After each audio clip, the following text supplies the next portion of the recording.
Good afternoon. This is our, I think, our fifth one in our series on fueling Wisconsin with wood energy. Today we're going to talk about the wood supply business and distribution with Don Peterson, who's the Executive Director of Sustainable Resource Institute.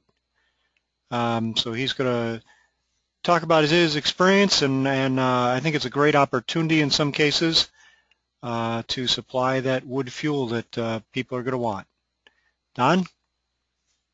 Hey, thanks, Scott. I'll jump right into it. As Scott said, my name is Don Peterson, Executive Director of Sustainable Resources Institute. I've been working with wood energy for going on 12 years now, involved in a number of different aspects of it. So I'll jump in and would appreciate any questions that you have along the way on the chat line.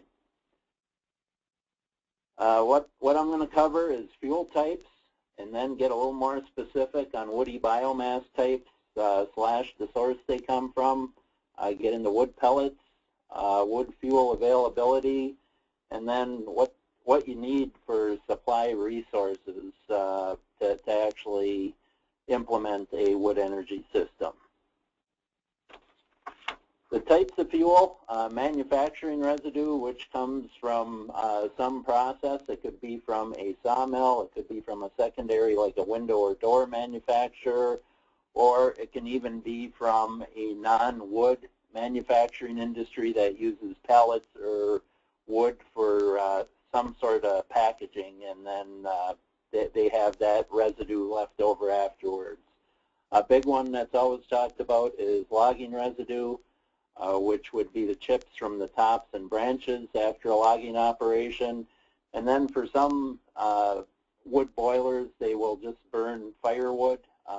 You can burn shorter lengths. Usually if you're going to get cordwood delivered, it would be an 8-foot length. And then we'll talk about pellet fuel as well. Woody biomass categories. Forest industry residue and manufacturing industry residue, which I just mentioned. Non-forest tree residue or waste, I'm referring there to urban trees, right-of-way trimmings, brush dumps at landfills, then of course the logging residue, and then I'll just briefly mention woody biomass crops where you plant a specific tree for harvesting it just for chips for woody biomass for fuel. Markets for woody biomass, hog fuel is kind of the term in the industry where you direct burn it. You get the heat off of it or the energy off of it for other manufacturing systems. Other wood energy products, pellets, we've mentioned already briquettes, not really made around here, just kind of a bigger form of pellet. Ethanol, biodiesel, all have been talked about. None are really in commercial production in this area at this time. Another big use for wood is animal bedding, mulch for landscaping. Bark is used a lot for that. Firewood, been around forever. And then some places use wood chips for composting as well, where they'll mix it in with solid waste from a sewage plant or waste potatoes, vegetables, other crops like that. Forest industry residue in Wisconsin, this is from a 2011 study. It was estimated that there's 2 million tons of residue produced on an annual basis from the primary and secondary forest industry. And a lot of people see that and they say, well, if it's 90% utilized, then it's not available. But just because it's utilized doesn't mean that that is the best use or the best price.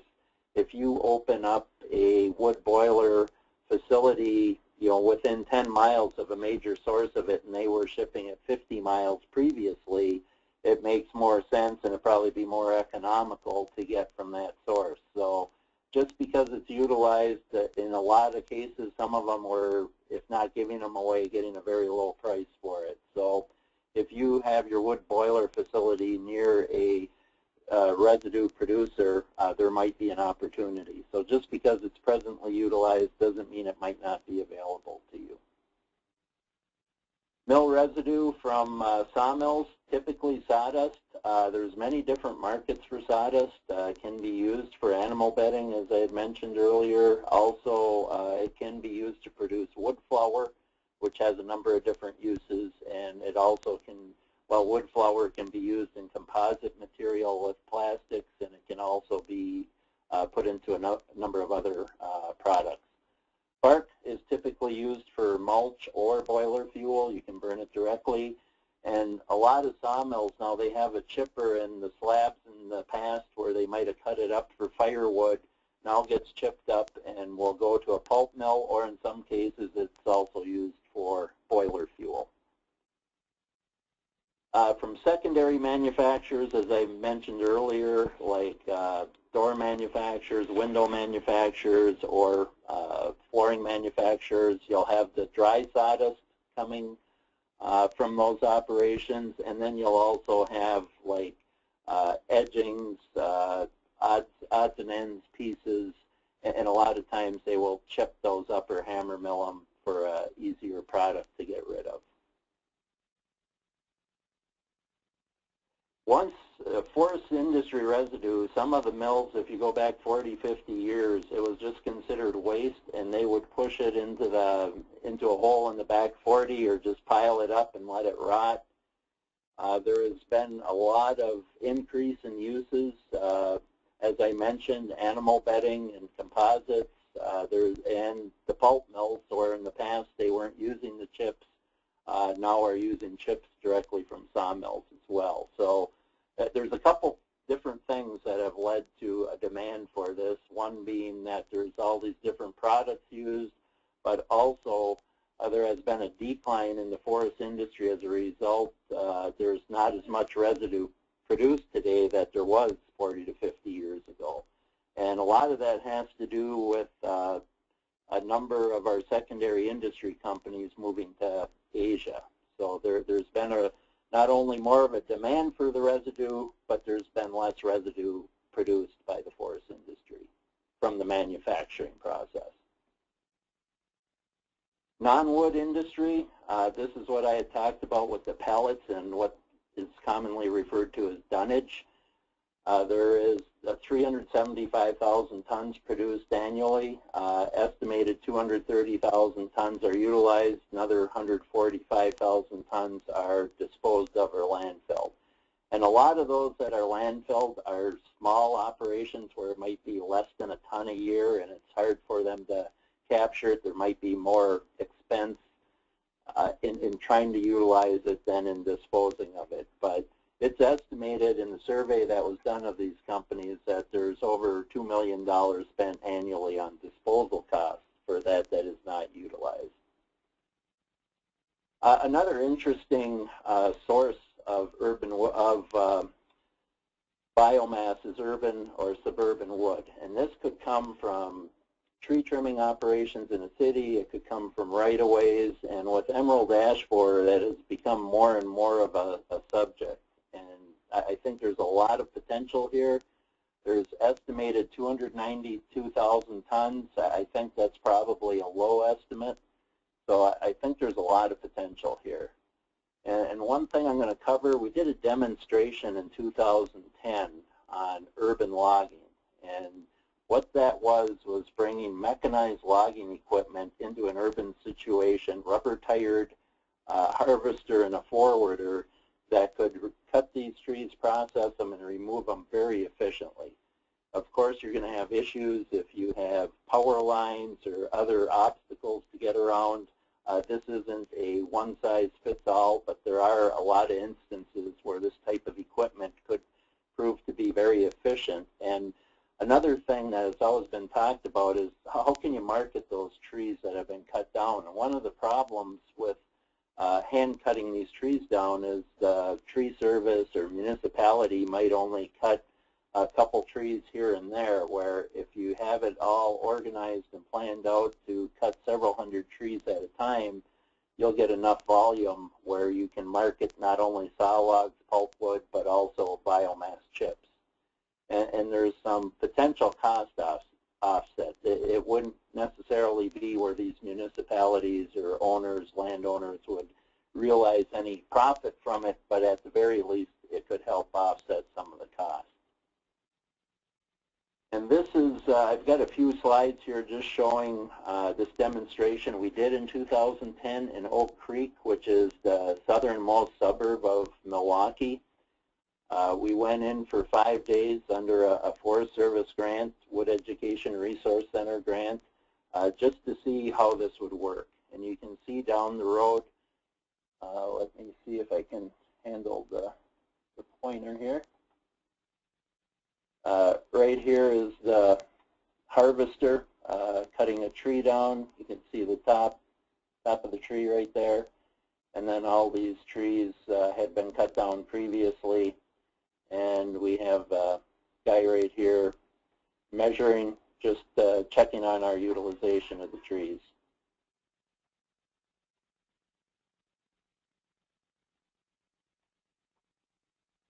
Oh, for some reason I'm not going to the next slide.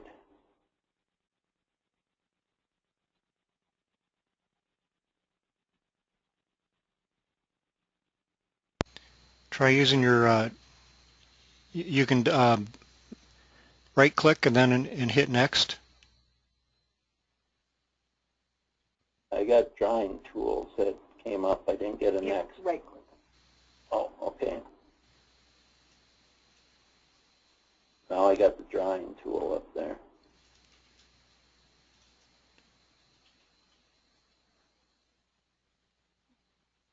Oh. There you go. Okay.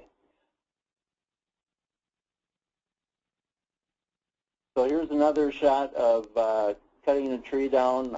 Some of the trees, it made a lot more sense for them to reach up. The extension on the harvester can reach up to 30 feet, so it can control the top going down. And you can see the power line fairly close, but with the controls on this equipment, he's able to cut this tree down without any danger on the power lines. Here's one in front of, and these were, most of these ash trees were either dead or infected that we cut down. Oak Creek is kind of in ground zero for emerald ash borer. This was in front of a Peterbilt office where we took 6 trees out of the yard. And this shows the tree hitting the ground. We did a workshop this day. And then the forwarder, we just put all the wood on here and moved it to a central location. So we had piles for saw logs, piles for pulpwood or firewood, and then also piles for to be chipped up for biomass. So there's just potential in this sort of thing, especially as emerald ash borer gets more of a foothold in the state, and we're looking at hundreds of trees to be taken out rather than 2 or 3 trees here or there. I think there's some real potential for this, and there's been a number of communities now that have been taking a look at this. Landfills is another place where there's wood residue deposited from landowners, especially if you get a storm going through. Most of these landfills do less than 500 tons of wood per year, but between all of them, we're looking at roughly 247,000 tons. And there are a couple of biomass users that will contract. They'll have a chipper come in and chip them up once or twice a year from these landfills and then get the biomass from there. So this is another potential source. Now looking at logging residue, this is estimated based on Forest Service, Forest Inventory analysis numbers of what's available out there annually. We're looking at 2.4 million tons, and these are green tons. So that's, you'll hear both dry tons and green tons referred to. A green ton, it means the tree when it's immediately cut down. Depending on the species, it'll usually be somewhere between 45 and 60% moisture content. So a lot of companies, a lot of the wood boiler manufacturers, when they're referring to it, are talking about dry tons. So then you'll have to do the math to get that figured out. And just looking at these numbers, you can see the private land is by far where most of it is, and even though it says it's available, some of these timber sales are fairly small. So if you're doing a 100 or 200 cord sale, it's going to be pretty cost prohibitive to go in there and take the biomass out, bring a chipper in to chip it. So just because it's available doesn't mean it's cost effective to utilize it. And another factor on logging residue is the type of logging operations that are used. There's two of the main ones used in this state is cut to length, which is the equipment I just showed you being used in Oak Creek, where there's a harvester that cuts the tree down and processes it into lengths, and then there is a forwarder that skids the tree out. And whole tree skidded means the tree is cut down and dragged out. Sometimes it'll be topped off, but in a lot of instances the whole tree is brought out. So the type of harvesting in the lake states, you can see by this chart that Wisconsin is fairly unique in that cut-to-length mechanized is a vast majority of the wood comes out through that system, and it is much more than in Michigan or Minnesota. And one of the things that's potentially bad for the biomass industry with that is it's a lot more expensive to get biomass out from cut-to-length operations because you have to make a separate trip for it. And I will go through a few slides here to explain that. So with the cut-to-length, the products are cut and piled in the woods. You can see the top up here showing the harvester out there cutting the tree up. And the forwarder, this next one here, is where the product is taken out, and then they can pile the tops up. This is piled kind of neat here, but as the harvester processes the tree up, it has all the tops and limbs that it can put in a separate pile. But then you have to make a separate trip for that forwarder to come and pick those up, and that's where it gets expensive. And also there's a lot of air involved in those tops, so the capacity of those forwarders, you only utilize about 30 to 40% of the weight capacity of that forwarder with biomass because because of all the air, the tops and the limbs, they just don't compact very well. And I'll show you a few more slides on that shortly. So the cost range on that, and there's going to be a lot of variables depending on the type of trees that are cut, the distance to the landing, the distance to the mill. So $25 to $45 is a pretty big range, but it is, like I said, dependent on a lot of variables.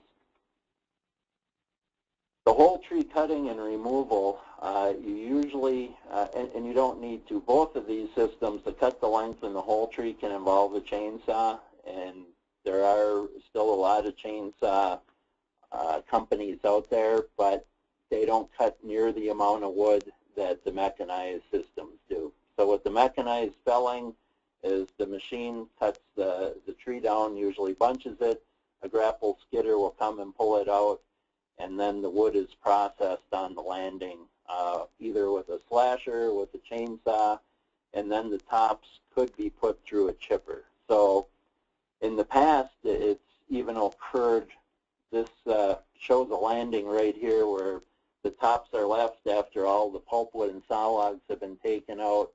So then a chipper can come in here and chip those tops up.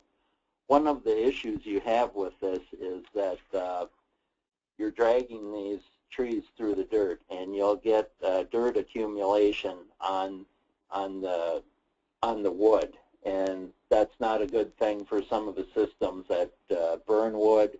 It creates a higher ash content that can actually do some damage to the wood energy systems, either on the conveyance or in the actual burning. So the less dirt, the better, and this harvesting practice, even though it's the most cost-effective for getting the wood out of the woods for biomass, has some other issues with it, mainly the contamination of the wood. And then another thing that has an impact is the type of timber sale. There's the two common ones in Wisconsin is either a lump sum sale or a scaled sale. A lump sum is where a logger or a mill will pay the landowner based on a cruise estimate, and they will get paid up front, and you don't have to worry about the scale. On the scaled sale, the landowner gets paid for what's taken out based on either scaling the wood on site or getting a scale ticket from the mill. With a lump sum, the advantage for the logger with biomass is he has control of the product. Like say he's getting a fairly good price for biomass, instead of utilizing the tree down to a 4-inch top for pulpwood, because he's paying lump sum, it's really no concern to the landowner what the product's going for, and he might get more production by chipping everything up that's 5 inches and less rather than going down to 4 inches or 3 inches for the pulpwood. Where on a scaled sale, you're getting paid by the product. You usually get paid a lot less for the biomass, so there's usually that stipulation in there that everything has to be utilized down to 4 inches for pulpwood if it meets the specifications, if it's not real twisty or rotten or whatever. So that's the negative on the scaled sale, is you can't deviate from product specifications. Raw material supply, what impacts that? Ownership of the forest land. It depends what the landowner, whether it's federal, state, county, or private, what they want to do. You know, they might not want to take biomass out for some reason. And another thing is the supply chain. I mean, we constantly hear numbers on loggers at the average age is somewhere in the mid-50s right now. And will we have loggers to remove not only biomass, but the other forest products in the future? And a big issue, which is actually seems to be a plus with biomass or wood energy, is willingness to commit to long-term contracts. A lot of the pulp mills have backed off from long-term contracts, and they're usually less than a year, where a lot of the wood energy people actually would like to see longer-term contracts, and so would the loggers for the most part. So that actually is a point where the two come together fairly well. And benefits of logging residue removal. High fire hazard areas, if you're in jack pine, red pine, you've got limbs going down to the ground, or you've got younger trees mixed in. By taking the biomass out, you can remove some of that potential fuel and lessen the fire danger. And another thing is many landowners prefer a park-like appearance, where if you go through and take the tops out, it just looks a lot better. You know, it's easier to walk in if they want hiking trails, skiing, whatever. A lot of landowners just prefer that. And then if you're utilizing more of the product, obviously the local economy gets stimulated and you have overall improved utilization. Potential negatives, loss of cover for wildlife, and we're talking about everything from salamanders, bugs, squirrels in the top. So there's that. Nutrient depletion has been talked about quite a bit. Most studies show that 80% of the nutrients are in the leaves or needles, so anything you can do to leave those out there. And we've got the biomass harvesting guidelines that I'm going to cover in a little bit as well. Another problem is when you take the tops out, the deer tend to have a much easier time of getting to the seedlings that regenerate naturally and browsing on them. So in, say, northern hardwood stands, for instance, there's a lot of concern that if you take the tops out, the deer will get in there and browse off the next generation of trees. And another thing that is done particularly with mechanized cut-the-length systems is trail armoring, where they actually take the tops of the trees and drive over them. And that either prevents or lessens soil compaction and rutting. So if you're taking all those tops out for biomass, you know, there's some concern that you might have more rutting or soil compaction. Logging residue potential, there's definitely a increased emphasis on it. Various factors that will affect how or when it will be utilized. Stumpage prices, usually it's fairly low. I've heard prices anywhere from 50 cents up to $5 a ton. There's the regulations and guidelines, which I mentioned, and I'll be touching on in just a bit. Distance to markets, it's a low-value product, so the farther you transport it, the more cost you're going to put on it, so the more local you can get it. Usually the number I like to throw out is between 30 and 50 miles. You really don't want to go beyond 50 miles. New and emerging markets, I had mentioned early on the ethanol and other biofuels, that there might be other uses. If you put in a wood boiler system, there might be new markets that come up that might increase the cost of that product. That fits right in with the decline and increase of competing markets depending on what happens. There's been a lot of talk about the pulp and paper industry declining rapidly in the Lake States. What would replace that? Wood energy use would be one of those possibilities. And then as we get new technology for harvesting, transporting, and processing biomass, it could become more cost effective. What right now, like I mentioned earlier, on the small timber sales where it isn't cost effective, with new technology, it might become more so in the future. Woody biomass harvesting guidelines, these were developed by a committee from all sectors of the forest industry in Wisconsin. And woody biomass offers Wisconsin woodland owners a potential market for previously underutilized product. These are, for instance, in a regeneration area, clear-cut area for aspen, where you want to cut down all the trees down to 2 inches in order to stimulate aspen regeneration.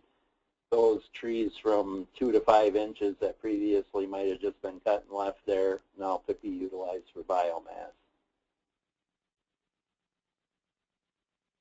But as this new market has emerged, there's concerns about the sustainability, including potential loss of soil nutrients, wildlife habitat, and compaction of forest soils, which I had mentioned previously.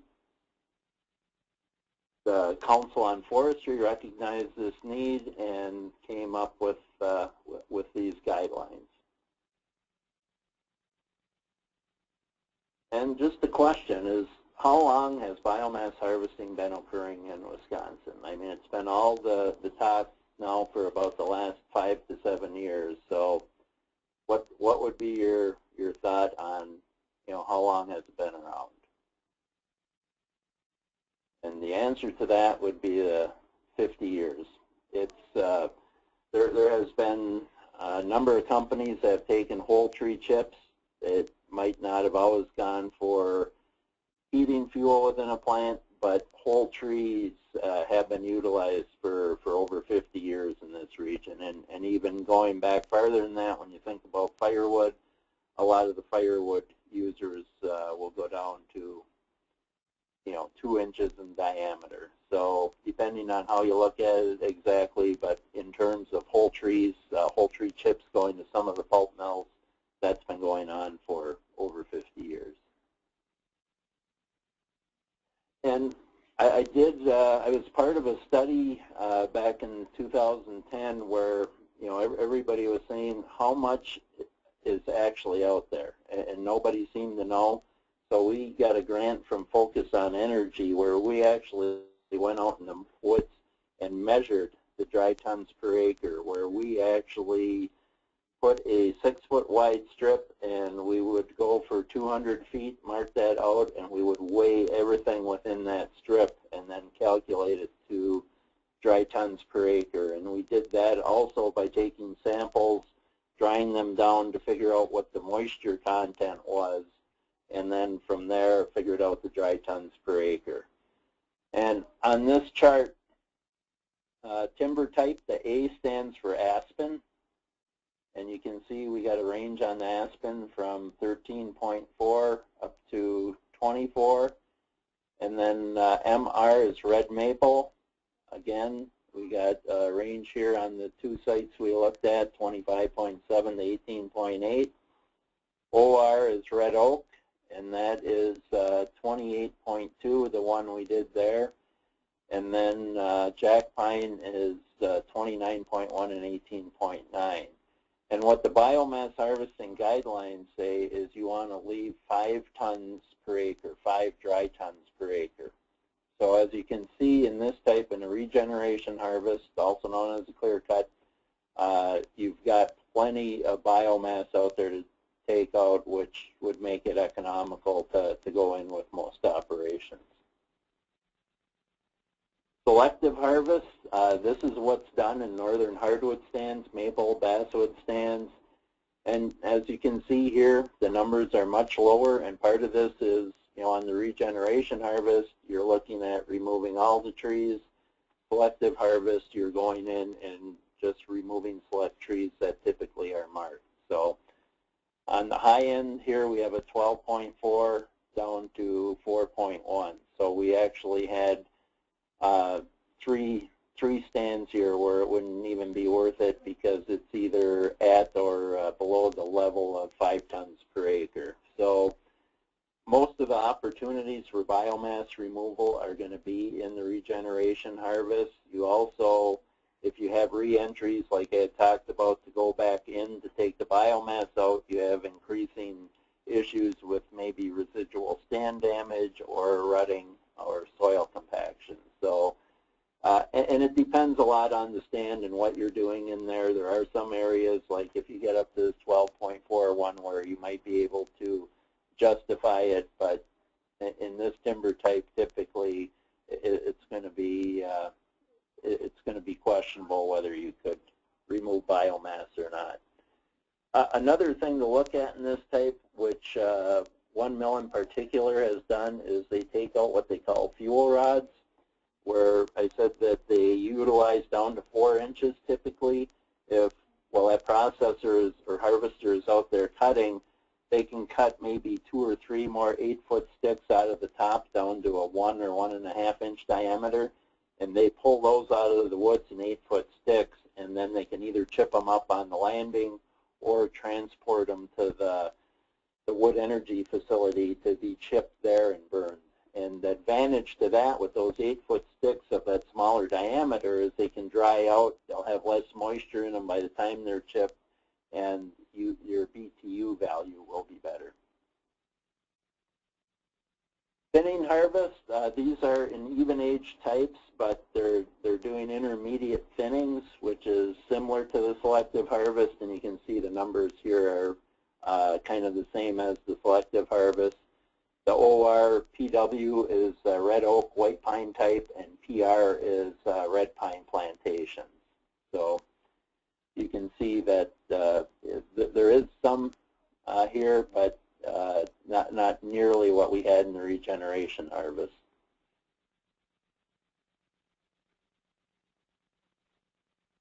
So here's just looking at an average of the 3, regeneration 22.1 or 17 tons that would be available to be taken out, selective 3.1 tons, and the thinning 4.4. You know, when you look at taking 5 tons out per acre. And there is some specialized equipment out there that helps with biomass harvesting and removal. This is a processor head made for smaller diameters that Ponzi has made, and they've been trying out in several different instances.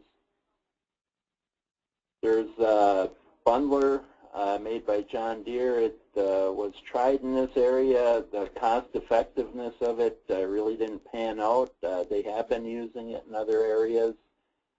Basically what this does is just takes the tops and they'll cut it into certain lengths and bale it like they do a hay bale. And this shows those bundles being taken out of the woods. And this is a little different type of machine called a baler, and you can see the where they're going in this is a brush type where we're trying to remove the brush and keep it in more of an open area, and then they'd go through with this baler and bale it up. So, but again, there's cost in doing that sort of thing, and if you don't have a real good market, the bonus of having these bales or the bundles is that you can stack them up, let them dry out before you chip them up so you can get the moisture content down. And it's also, again, easier to transport them out of the woods. You can, where I had mentioned earlier with the forwarder taking the loose tops out, you're only getting 30 to 40% of the weight capacity. With these systems, you can get up to 90 to 100%. Here's another type of equipment that Ponzi has made. This is the typical forwarder bunk here, but then it has the eagle claws on it. And you can see these claws opened up where you put the tops, and then it'll compact them, and you can get up to, you can increase the capacity from 30 to 40% with a normal forwarder up to 70 to 80% with the eagle claw, where it compacts them and allows you to put more tops on the forwarder bunk. And here's just eagle claw forwarder being unloaded into a chipper. The chipper is, you can see over here to the right where it's putting the chips directly into a chip van. Again, chipper being loaded up, and I'll talk about this a little later, but a lot of this is dependent on what the mill wants or chip specifications. If they say it has to be down to 1 inch, there's another screen that has to be put in the chipper, and you're going to take a lot longer to chip that load up, where if you have a bigger specification to 3-4 inch on the chips, they can fill up a chip van usually within 20 minutes or so. And a lot of these places that burn wood chips will then have another chipper on site or a hammer mill to further reduce it to make sure it meets the specifications for their use on site. So there's a lot of variables in here that have to be taken into account, because obviously the longer you have your truck driver sitting there waiting for his van to be filled up, that's also an expense. Just a little better shot of a chipper, another chipper, and here it's being put into the trailer. Distribution systems. You know, there's a chip van, and there's 2 different types of vans that are used.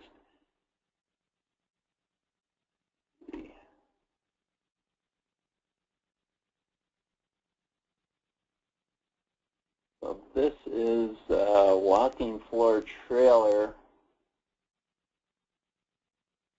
Here we go. It just got a real short video that shows how this operates. You put the chips in here, and the trailer can basically unload itself.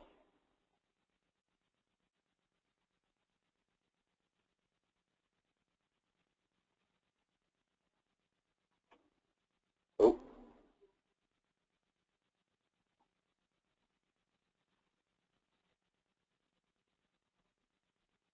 Not sure, Scott, what I got the drawing tool here. I'm not getting the video playing.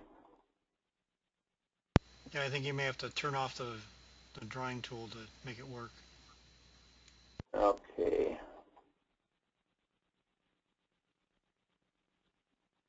Not sure how to do that. You right click and then it should have a selection for. Yeah, it says just, oh, erase. No, that wouldn't do it.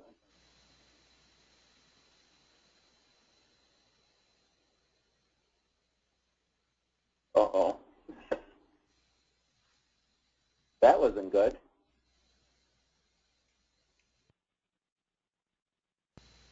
that's an easy fix.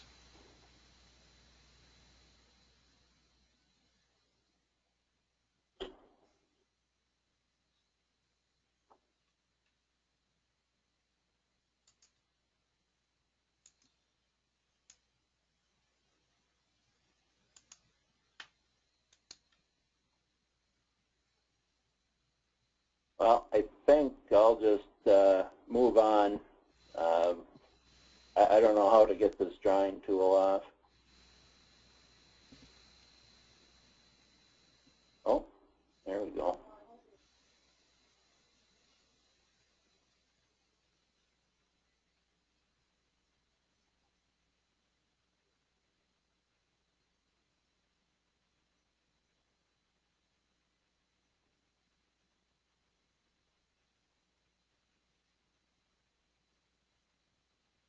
So basically with this filled up with chips, the floor just keeps moving, keeps pushing it off, and you can back this right up. Usually it's backed up to a bin. You're at a higher elevation or the bin is down at a lower elevation, and it fills it up so you don't need a dump station, as I'll show you in the next slide.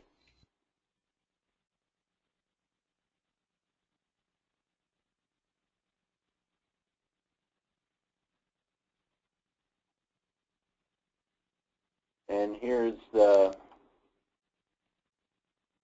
dump station where basically the truck goes up, pulls up on a hydraulic that lifts it up until everything dumps out. And most of the time it's not dumped out on the ground, they'll have it on a conveyor going directly into the mill. Woody biomass crops, I just have one slide on this. This gets talked about a fair amount, where you would plant a species such as hybrid popple or hybrid willow to just grow it to, you know, I've heard everything from 7 years up to 20 years, and then you would just go in, you can see where it's been cut down here, and then you just put it directly into the chipper. Usually this is on old agricultural fields, just reusing them. It's been tried in Minnesota a fair amount. They've talked about it in Michigan. There's not been a real big push, but it's something that gets mentioned quite a bit. Cordwood, this is another one I'll just touch on. I talked about it early on in the presentation. You get this directly from the loggers. It would usually be in 10 cord loads. I'm talking about full cords here where they're 8 foot long. Usually hardwood moisture content will be 40 to 50%. So, and depending on the diameter, if you leave it sit, it could dry down, but in 8 foot lengths, it doesn't dry nearly as fast as when you cut it into your 16-inch lengths and split it. So, and right now, pulpwood has been at a fairly, or has been in high demand, so the price of firewood in these loads, it has been ranging between $80 and $120 a cord. So there's quite a bit of competition with the pulpwood mills for that. If you're looking for this, list of loggers can be obtained from your local DNR offices, and most of them will supply it. You know, depending on what kind of situation you have where you have it delivered. Again, these are fairly big trucks coming in.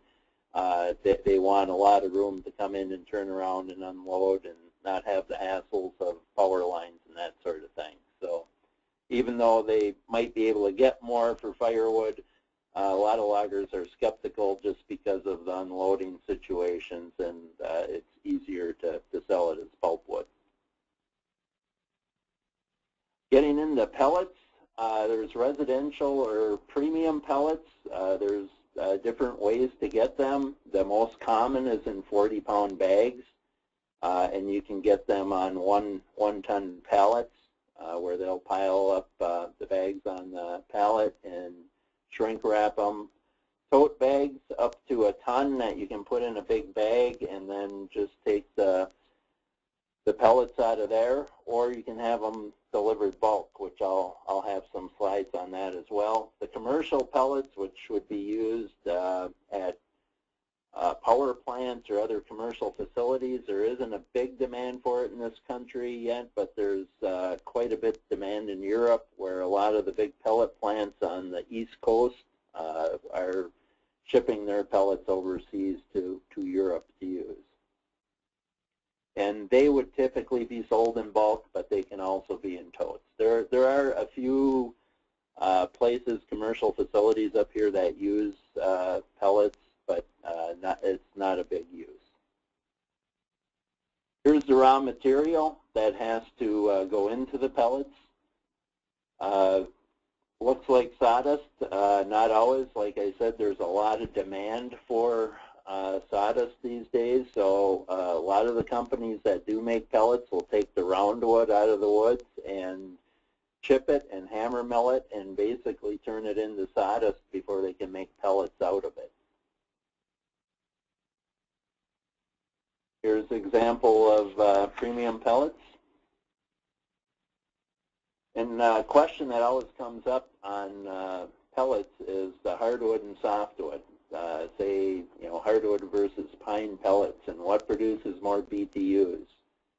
And anybody who's burned firewood will, automatically tell you that hardwood is where you're going to get your best fire, best burn, most BTUs. But for pellets, it's actually in softwood. And the reason for that is the pelletizing. The difference in the BTUs is most wood will produce the same BTU per pound. The difference is hardwood is denser than softwood for the most part. And when it's pelletized, it all becomes the same density. So there isn't any difference in density because it's all compacted, made into that pressurized pellet. The difference with softwood is you have the resin or pitch in it, which will add some BTUs to it. So you'll actually get a few more BTUs from the softwood pellet. Pellet distribution, like I had mentioned, 40-pound bags, 1-ton totes, or bulk delivery. And this is just showing the pellets being bagged here. The pellets are coming down right here in the middle in this tube, and bags are coming through and filling up. This is showing shrink wrapping, where here's the 1-ton pallets I was talking about, where they put 50 bags, 50 40-pound bags on there, and then shrink wrap it to be shipped out. And here's just showing that pallet out in the yard, ready to be put on a truck. And these are the totes that they fill up, and typically I've seen them 3/4 of a ton up to 1 ton, and then the individual can take the pellets out of here rather than have them in the 40-pound bags. This is showing the bulk delivery, something that's done in the Northeast quite a bit, but hasn't really caught on over here, but it is a potential. This silo here has the pellets in it at the pellet factory and is filling up this delivery. So it's looking like a milk truck, but delivering pellets just like you would deliver fuel oil. Just another shot of it getting filled up. You can see just to the right of the gentleman there, the pellets going in. And then this is the pellets being put into a tank on site. Right here, this is on the site. You can see, I believe this is greenhouses over here where they're using pellets, and this is the storage tank then that they're filling up. And I know in the Northeast they have 1 to 3 ton containers that they have at houses where they come out and fill them up just like they do with fuel oil, and then they have an automatic feed system to the furnace. So rather than having to carry the 40-pound bags in, there is bulk delivery possibilities. And then, just switching subjects here is when you're going to put in a wood boiler system or thinking about it, what is the availability and price for wood chips? And the amount of fuel used, and I just broke this down, just took a shot at this, less than 5,000 tons usually isn't a big deal. You usually can find that. You won't have an impact on the local market situation. Once you get over 5,000 tons, depending exactly where you are, you could have some sort of impact where you could potentially impact the price. You might go in and you'd say, well, the going price is $30 a ton, but you come in and you're going to have a facility that'll use 20,000 tons. That could impact the price, could cause a shortage. They'll have to transport it farther, and then you get into issues where you got to look at not only what is the price at the time you're looking to put it in, but what potential impact can you have on price, and what's going to be your procurement radius. And another question your supplier is going to have, if you go to a logger with a chipper who's going to supply you with chips, and he's going to want to know, are you going to take 1,000 tons a month, 12 months out of the year, or are you just going to take 1,000 tons a month in December, January, and February, and maybe 500 a month on either side of that? And they've got to figure out whether this is a consistent supply for them or if it's something they have to look at as a seasonal operation. So just something to consider. And then the fuel specifications. Depending on the system, depending on how much you're burning, some permitting requirements, there might be a difference between softwood with the pine versus hardwood. So what your boiler will take, and then I had mentioned earlier the size of the chips. If you're burning chips, what is the size? Moisture content. Is there, some burners will only burn chips or sawdust that's less than 15% moisture content. Others will burn up to 40% plus. So you have to make sure when you're going out there and pricing and looking at your potential fuel sources is what are your specifications. And ash content, again, you want to look at it. Most of your boiler manufacturers will specify what that can be.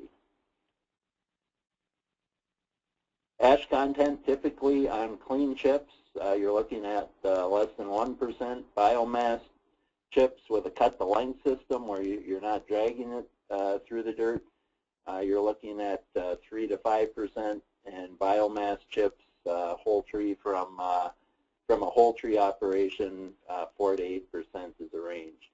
And by contaminated, I'm looking at dirt. When you're dragging it through the dirt, getting that mixed in, and when you get over 8%, that's somewhere in there is where the boiler manufacturers usually have a concern with damage to their system.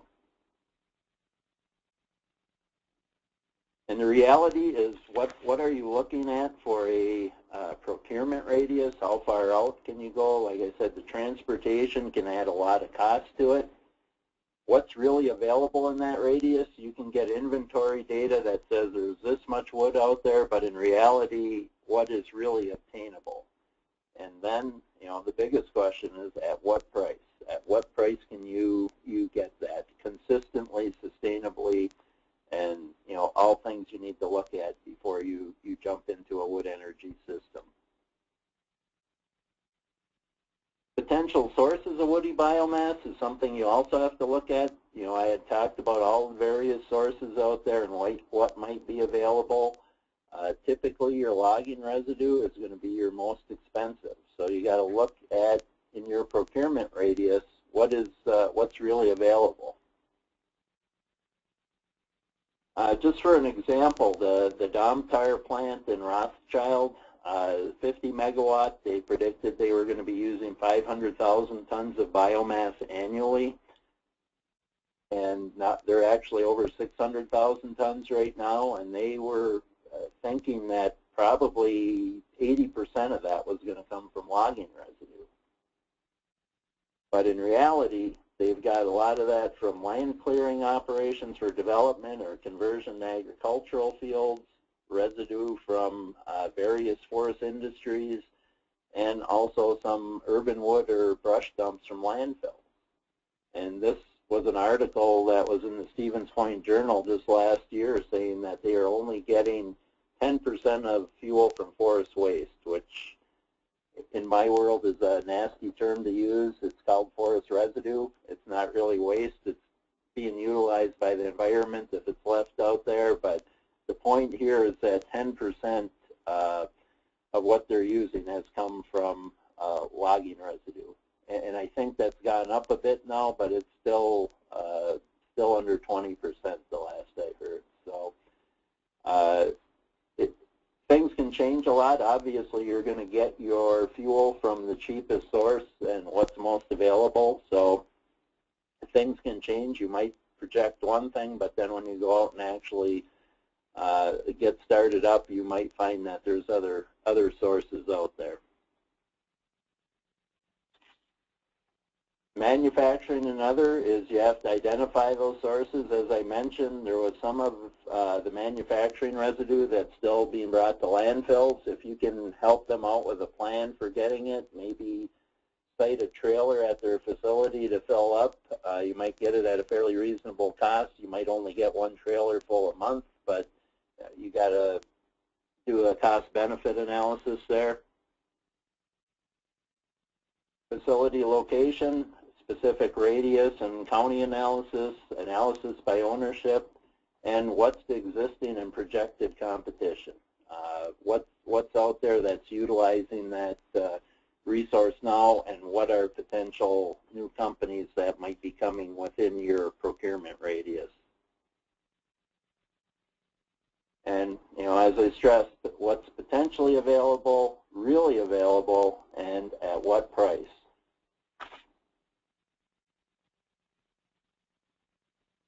Summary, raw material availability, price is the driver. If you know, you have to determine what is, you know, what is your cutoff point for making a wood energy system viable, and what do you have to, what price do you have to get your fuel at? And source of wood fuel is location dependent. If you have a big sawmill right next door, you can burn bark. You might be able to get at a fairly reasonable price. So depending where you're siting, there might be sources out there that somebody siting 100 miles away does not have available. Pellets are readily available in Wisconsin. We have a number of manufacturers around the state. You know, pellets are fairly easily obtained. And again, knowing sources and prices is essential before installing a wood energy system. Questions? Me and a pile of chips and 10 below weather last year because somebody from a magazine wanted a picture of me with wood chips. Hi, thank you, Don. So you can, if you have questions, you can either type them in, or I'm going to unmute everybody. And people will, if you want to blurt your answer or question out, we'll put Don can answer. Anybody have any questions?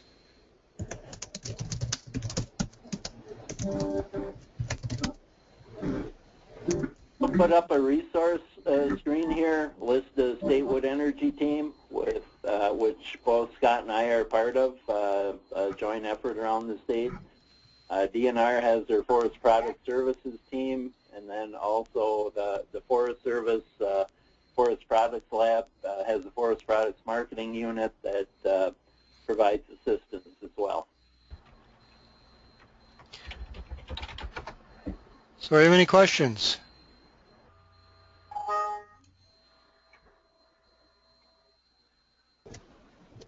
So you can just talk in your mic and ask the question, or or you can type them in. Well, hearing none, I guess we're done for the day. Appreciate your time, Don. Very informative.